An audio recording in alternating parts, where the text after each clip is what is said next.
ఎన్నో సంవత్సరాల నుంచి కలగన్నటువంటి ఆలయాన్ని నిర్మించుకోవడానికి చాలా సంతోషంగా ఉంది. ఇందుకు కారణమైనటువంటి ప్రతి ఒక్కరికి కూడా ఈ గ్రామంలోనే వాళ్ళు కాకుండా అలాగే బయట నుంచి వచ్చిన వాళ్ళే కాకుండా ఈ గ్రామం నుంచి బయటికి పోయిన ఆడబిడ్డల తోడ్పాటుతోని అందరి సహాయ సహకారాలతోని అనుకున్న దానికంటే ఎక్కువగానే మాకు నిధులు సమకూర్చడం వల్ల గుడిని చాలా చాలా హ్యాపీగా కట్టుకున్నాం. ఈ రోజు అతి తక్కువ కాలంలోనే నిర్మించుకోవడం, అవును, అతి తక్కువ కాలంలోనే అందరూ కూడా అయ్యగారులే కాకుండా శిల్పి కూడా అంటున్నారు చాలా త్వరగా మీరు ఇప్పుడు ఆలయాన్ని నిర్మించుకున్నారని.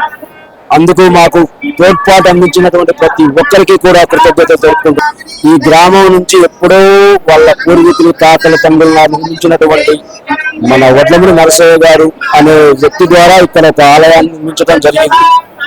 ప్రతిష్ట జరిగినటువంటి విగ్రహాలు తీసుకొచ్చి కాశీ నుంచి తీసుకొచ్చి ఇక్కడ కాశీ నుంచి తీసుకొచ్చి విగ్రహాన్ని మామూలుగా పెట్టేసి ధూపదీప నైవేద్యాలు నడిపిస్తూ కొన్ని కార్యక్రమాలను కళ్యాణం అప్పుడు కళ్యాణం మిగతా సందర్భాల్లో జరగాల్సినవి కూడా జరిపించుకుంటూ ఉన్నారు.